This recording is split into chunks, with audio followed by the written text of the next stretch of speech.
As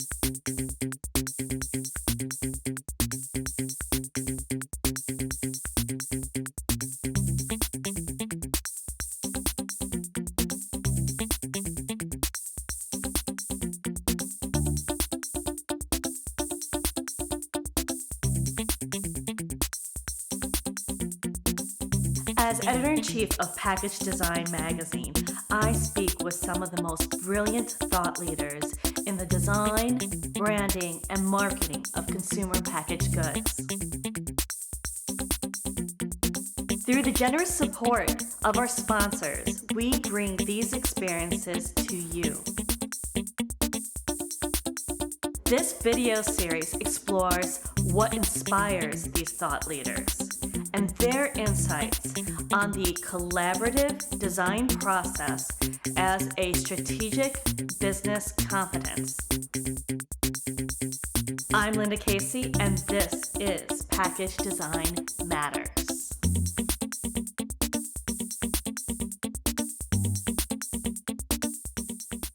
In this episode, we traveled to Seattle to visit Nonie Creme, founder and creative director of Nonie Creme Colour Prevails, a prestige quality, accessible cosmetics collection available exclusively at Walgreens.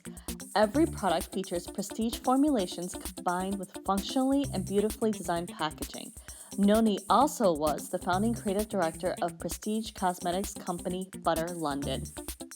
What inspired you to create a prestige beauty brand for the average Walgreens female consumer? It's a great question. I have the benefit from many years of working in prestige, of having access to prestige cosmetics whenever I want them. I can call up a PR or somebody else and say, hey, I want to try your foundation. And so I'm in that realm where I can call in prestige cosmetics, but you know what's fascinating? I don't. I buy a lot of my makeup at the drugstore. I maybe have one or two hero products that I don't, but I buy a large quantity of my cosmetics at the drugstore. I'm a mom. I'm tired. I hate to park. I hate to drive. I hate to pay. You know what I mean? Any of these beauty specialty retailers, a department store, or a specialty beauty space, you gotta drive, you gotta park, you gotta unload your kid, you gotta reload your kid, you got salespeople who are commissioned coming at you from all angles, who have ulterior motives about what actually looks good on you or whether they've hit their numbers for the day. Okay, so you have all those things to deal with when you're buying a $50 foundation. Or you can go into your Walgreens where you already are 5 times a week, and you can have an experience where you have a knowledgeable salesperson who is not commissioned. So her ability to help you shop comes from a very authentic place. If she says this red looks good on you, it ain't because she's making a commission on it, it's because the red looks good on you.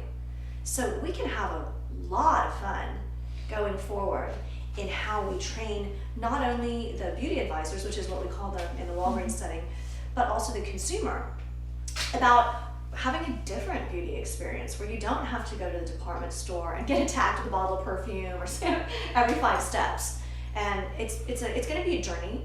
Anytime you try to completely reshape a consumer experience, and it's something that I've spent half my career trying to do, you know, you're going to come up against many, many hurdles, but those are the moments as a business person that I live for.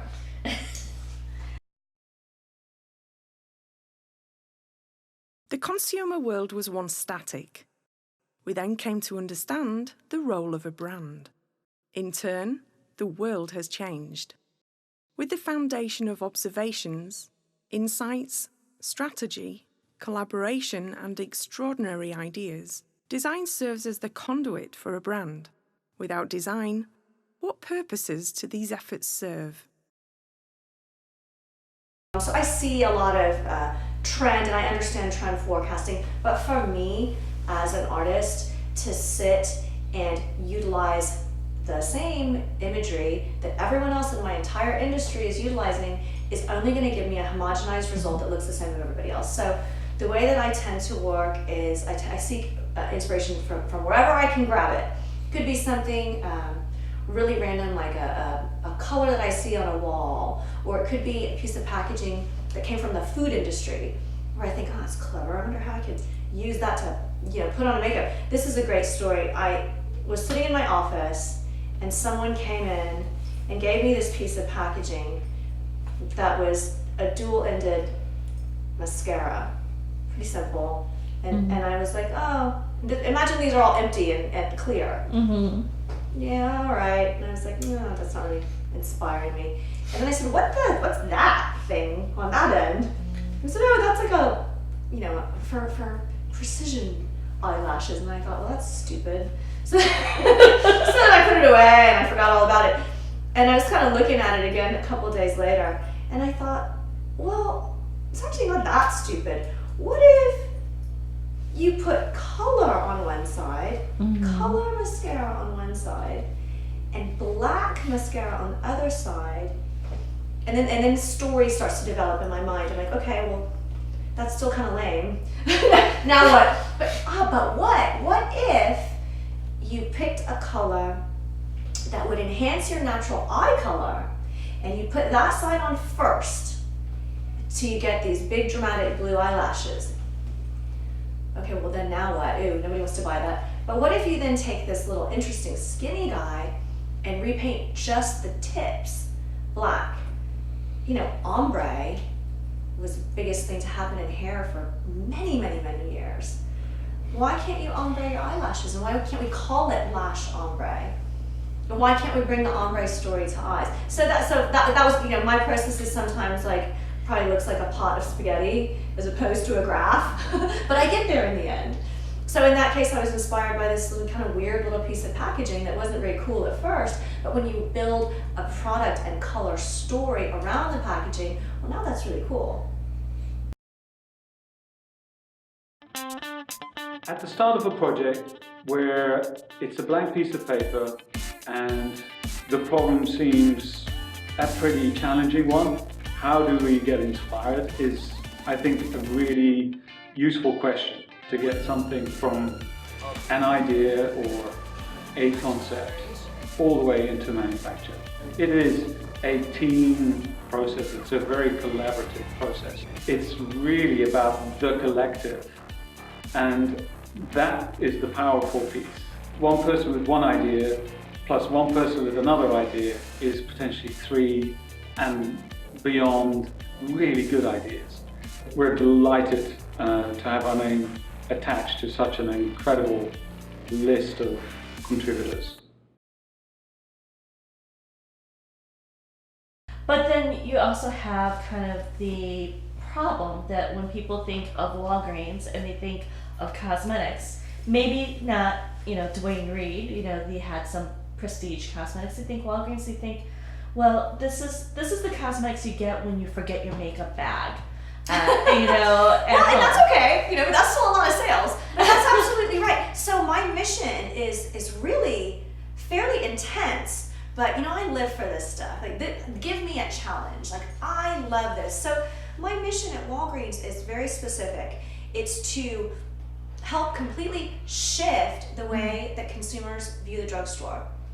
And I'm not in it alone. I just happen to be one of the very first brands out of the gate.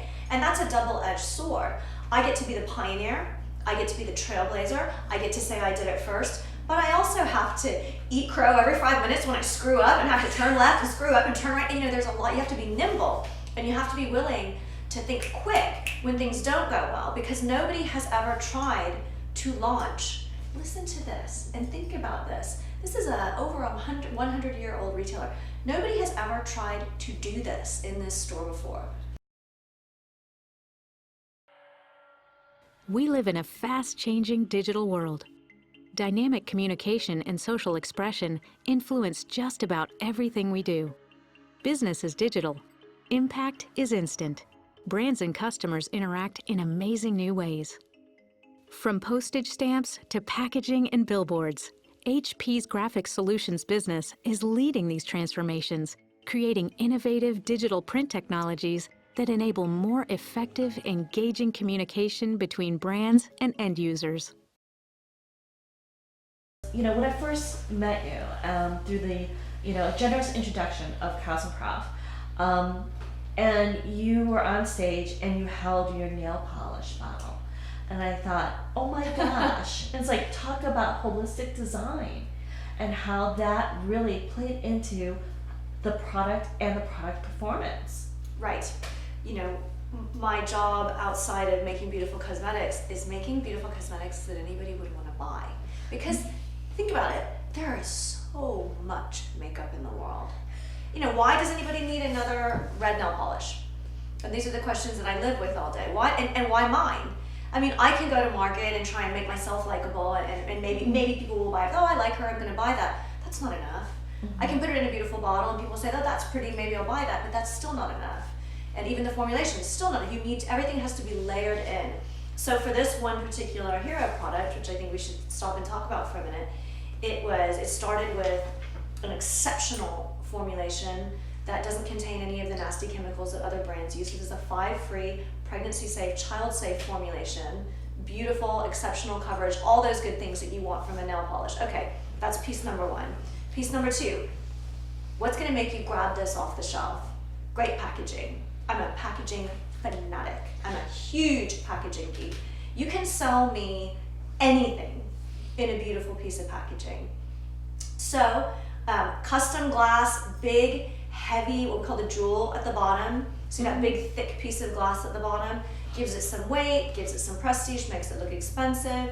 Okay, so far so good. And then the final piece of the puzzle, well, this beautiful kind of trendy, cute butterfly wing. So visually you see it from a distance and you think, oh, what's that? That's interesting. I want to walk over there and get to know that. And then you walk over and you see the wing and maybe you fall in love with it, maybe you don't. But the third piece is the most critical piece, that it does something. This packaging actually has a function. This is called a precision painter, and it has a patent pending. So unless you want to get sued by me, you won't find this anywhere in the world except for Walgreens right now. And the way that it works is you put your pointer finger down the central groove and simply grip. That's all you do. It's not rocket science, it's ergonomics. So now I have an ergonomic shaped piece of packaging that looks cool, looks pretty, great formulation, great colors, and it does something. Now you have a reason that you need another red nail polish. Do you believe a stronger idea can lift an entire business? Or that a single insight can spark new ways to succeed? At Bemis, we believe there's always a better way to boost consumer demand, stand out on the shelf, or create a deeper brand experience. Today, we strive to see the world as you see it. And when that happens, there's no limit to where you can take your packaging or your business. What I also love about your story is not only is it an example of being resourceful and how important it is, it's really about going out there and making things happen for yourself. And I think as women in business, sometimes we're not as aggressive as we need to be. And you were so aggressive in many ways, Lydia. Yes. Because I'm a bit of an odd duck. I don't have an MBA. I'm not a business person. I am now. But historically I wasn't. I'm like a crazy artist person. So how does somebody like me end up doing this? And I think it's a story worth telling. I was 22 years old. I was collecting my very hard-won diploma from Scripps College, where I studied fine art and art history. And I fell madly in love with this wildly inappropriate British boy who I decided I should probably follow home. So I'm in London, I follow this kid home, he's like 19, I'm 22, he's British, he's gonna be a rock star, it's all gonna be great, I'm probably never gonna have to work. Yeah. And I find myself in the streets of London. My parents were so angry that they cut off my bank accounts and shut all my credit cards and said, we will not be financing this adventure, good luck to you. So there I am, spoiled brat, 22, in London, no visa, so I'm not actually allowed to use my fancy degree to work anywhere, even if I could, and about $200 left to my name. Things started to get pretty serious for me pretty fast. I can imagine. And I looked around and thought, well, what is a 22-year-old with no experience and no visa and no money gonna do? And I had always had a real passion for painting nails, painting my nails, painting my friends' nails. I was always kind of that beauty geek. You know, I did everybody's makeup for prom. I would paint your nails like that. I was that girl. I cut everybody's hair. I still cut everybody's hair. And I thought, well, what if I learned to do nails? I could maybe make some cash, you know, like paint nails. Looked kind of easy, kind of fun, and I'd always enjoyed it. So I used my last $200 to go and take night school classes to learn to become a manicurist. And that is how I got into the beauty industry. And I started my very first beauty company when I was 23 years old, standing outside the subway station in London every morning with a picnic basket, like an old school picnic basket full of nail supplies. And I would hand out these little scraps of paper with my phone number to ladies wearing suits and anybody that looked like a businesswoman all morning. And then I would go and sit in the park and I would wait. And then by lunchtime, my phone would be ringing and I would be fully booked, going from office to office with my picnic basket, doing desk side manicures for the Wall Street types. So the second portion of the tale of the street manicurist is that I got really, really, really good at doing nails and eventually was able to get an agent who sent me out on very high fashion, and this is where this high fashion world really came into play. I worked with Vogue, I worked with Elle, I worked with Mario Testino, David Bailey, all the greats, Kate Moss. I went to her house like once a week to do her nails for years. And so this became my what do I want to say, my colleagues. These were my peers, as all this sort of fashion people, but I was still in the nail realm. So it kind of had this fortuitous effect of elevating me up to a place where people started to say, you know, you should really have your own line. You know, everybody loves you, everybody's always asking you for your colors, because I would hand mix these polishes. So I had this, you know, you have to have a point of difference. It's like we talked about with the nail polish. Why another nail polish? You know, you'll have to layer in all of these things. The first reason of why for the Butter London concept was color. Was these crazy unique colors that I would literally sit in my office and hand mix. But of being this kind of color nerd and loving paint, and how those moments of your education and your life creep in at later times and forge your entire existence and career and path. So it's very funny. It's easy to be dismissive about the things that you know and the things that you think you don't know. And it's easy to put yourself down and say, well, I could never do that. I don't suffer from that. I'm pretty sure I can do whatever the heck I want. And I really want other young women especially, I got nothing against the boys, I just, to hear that message. That you don't need an MBA. You don't have to be a rocket scientist. Anybody can do this. You just have to be smart and driven. And I think it's interesting that you brought up being resourceful. You know, I often call myself the scrappy underdog, and that's just kind of who I am, who I think of myself as. It doesn't mean I have self-doubt and self-loathing. It means that I like to intentionally represent everyone out there who likes to do things a little differently. I say this a lot, but it's because it's really, really true. The fact that a retailer, Walgreens is, I'm gonna guesstimate, about a $175 billion retailer. And for them to allow me, in all my glory, to come in and be the first brand out of the gate as one of the new faces of their, what we call internally, Go Big in Beauty, that's a huge honor. And I couldn't be more astonished and more grateful that they are interested and totally behind taking that chance on me. So there's a lot to be said for being a scrappy underdog. You're a scrappy underdog who is pulling on our art history background to bring beautiful color to women in the most convenient place possible, but you're also tapping into a shopping and retail trend, because studies have shown that millennials and we're expecting the generation behind them, Obviously, a lot of that generation is too young to be buying makeup on a regular basis. You'd be surprised. Yes, so they can all work an iPad. And they have such a loyalty to retailers, the kind of loyalty that our generation and perhaps our parents' generations had to specific brands. So marrying a brand to a retailer takes advantage of the kind of shopping philosophies of women across generations. And isn't that fascinating? It's at a time when you would think that it would be the time when there would be no brand loyalty, because anything and everything you want is a click away on your iPhone, on your iPad, and you don't have to be loyal because the entire gamut of retailers is available inside that iPhone. But I love that it's the opposite.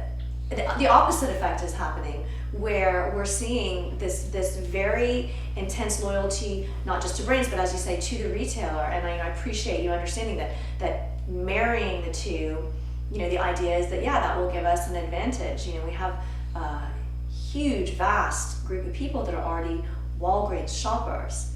So here's what's interesting. Can we take those people, because she's already in the store, she might not be there for beauty yet, but she's definitely buying her prescriptions there. And she's definitely buying her toothpaste there. And she's definitely buying her magazines there. She or he, I say she. We don't judge. We're very all inclusive as a brand. But that person is already in the store. So the remit is to retrain them, not to march into the store and be like photograph, prescription, but to stay and shop. You walk into a department store, you're there to shop, it's experiential, you're going to spend some time there. You walk into the drugstore, you're on a mission. So there's a lot to do. There's a lot of work going on here, both internally and just in terms of my brand. But I love analyzing the entire picture, and that's going to help me. And also I find that stuff fascinating. How can we shape consumers' attitudes toward the drugstore? And having the consumer attitude towards the drugstore, we also have the consumer attitude towards cosmetics, because we were talking earlier before the camera started rolling about how older generations of women, my generation, we would save makeup for the days where someone might take your picture. But in the days of an iPhone or some smartphone in everyone's pocket, right? Every day is picture day. Every day is picture day. I'm stealing that. Note to self, steal that one-liner. Every day is picture day. That's exactly right. So it's a great time to make makeup. It's a great time to be a makeup retailer. And it's a great time to be making, I'm going to tell you a little secret about my brand. So obviously I have this background in prestige, expensive cosmetics. And I had an opportunity when I started this new company to make my makeup, use the manufacturers anywhere in the world, wherever I wanted. And you can use very, very inexpensive manufacturer overseas, and you can make a lot more money. Or you can use a local manufacturer, going to cost a little bit more, quality is going to be better. So there are all these different choices that you have to make as a product designer. And some of them are ethical. Do I know what a specific manufacturer is putting in my product? So I have a baseline. The baseline for me is, would I put this on my kid? And if I wouldn't put that on my kid, it ain't getting made.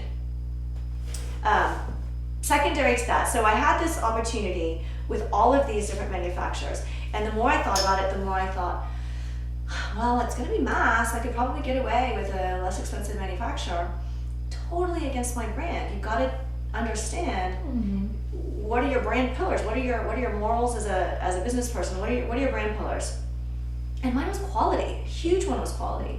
So in partnering with this huge retailer, I could afford to use prestige manufacturers. My minimum order quantities are very, very large.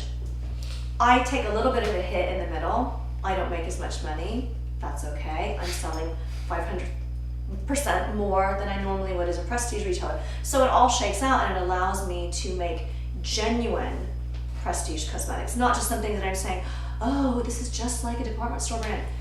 This is just like a department store brand. So and I'm putting it for $14 at Walgreens. These things are made in the same labs that make $50 foundation. And that's a story that I should probably shout from the mountaintops as a marketer. And it looks prestige. You paid attention to making sure that the packaging and the product are both gorgeous. The first time I saw Colour Prevails installed in its first store, hour one, day one, I started crying in the middle of the store. It was such an incredible, humbling moment. But I also, 2 seconds later, I was like, I wish I'd done that differently. And then the creative director of me was like, throw it all away, I have to start over. So, which is my nature, which is what I get paid to do, is to, hate myself all down. But really, in that setting, it did look so expensive and fancy and prestige, so I feel like I really achieved that. Because you have to remember, packaging isn't just about the core piece of packaging. This has to be awesome. What's in it has to be even more awesome, and then the overall moment that the consumer sees it has to be the most awesome. Everything's critical when you're starting a new business, but it was so critical to get this right. And I had to dig really deep. The original bottle design for me was, shaped like a skull, and it had a mohawk, and I was like, yeah, this is done, this is awesome. And then I take a step back and be like, oh yeah, not everybody wants to be just like me. Damn it. I went back to my fashion roots in designing the packaging, and I thought, what is our symbol? Nonie Creme Colour Prevails. What's the iconography around that brand? Okay, you need a killer logo, that's a no-brainer. But then what? What's the wallpaper, so to speak? What do you have in your graphic toolbox to bolster up the brand? And I actually ended up going with this kind of disconnected butterfly wing. And for me, it was very reminiscent of Alexander McQueen. I'm a huge McQueen nerd.